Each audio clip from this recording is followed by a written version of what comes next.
Hi everyone, Amanda here. Welcome back to my book nook. So today we are going to be going back to Scott Petter books for a little bit, and we're going to be talking about Patricia Cornwell's Cruel and Unusual. So, things to let you know regarding our friend Kay, Scott Petter, with this is her relationship with her boyfriend Mark is no longer happening because he died in an explosion in the British Isles.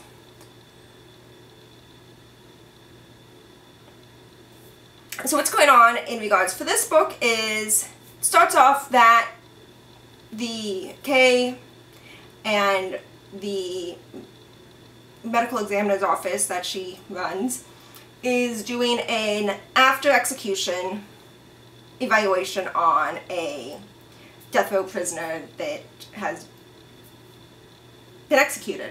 So he comes in, they do all their investigation, their things, making sure, okay, is he dead, is this the right person, yada yada yada, all the stuff that I don't fully know what everything all needs to be done to get that, his entire prison file and case fully closed. After that happens though, a body falls, and as that happens though, a body is found, and said body has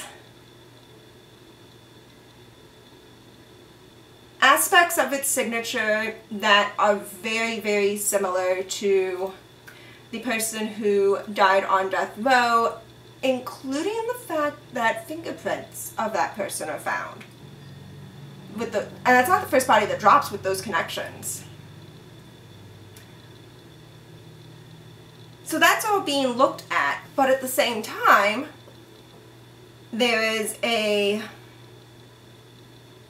ongoing issue regarding Kay and some people in the Commonwealth of Virginia's government system who are now looking at her as someone that is compromised, and they are putting her on trial in regards that she has a connection with this serial killer who was executed but may not be dead.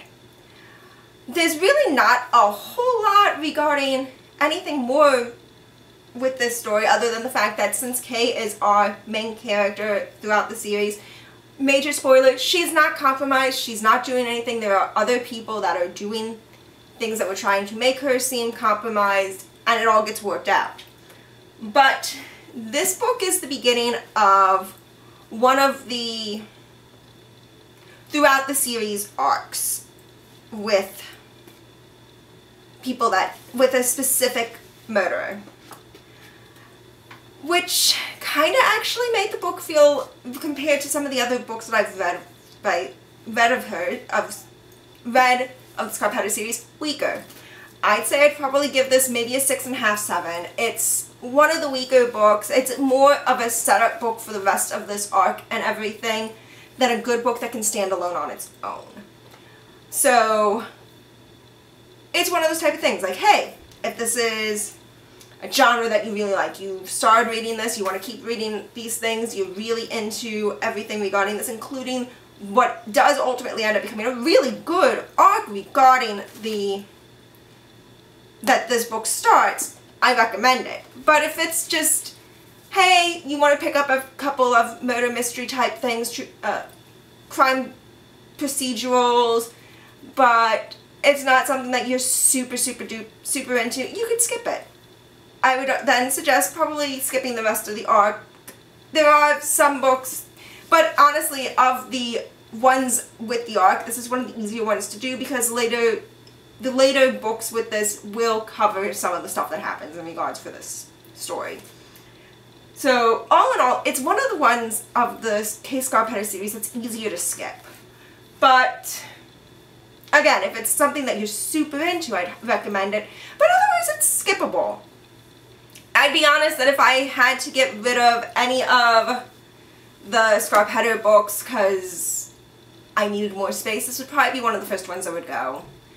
I enjoy most of the other ones, but like I said, this one to me feels weaker than some of the other books because it's more of a setup book than a story of its own, if that makes sense. So, thank you for listening. Remember to hit subscribe, like the video, and when other videos are posted, so you don't miss them, hit that notification bell, and I will see you next time. Bye, everyone!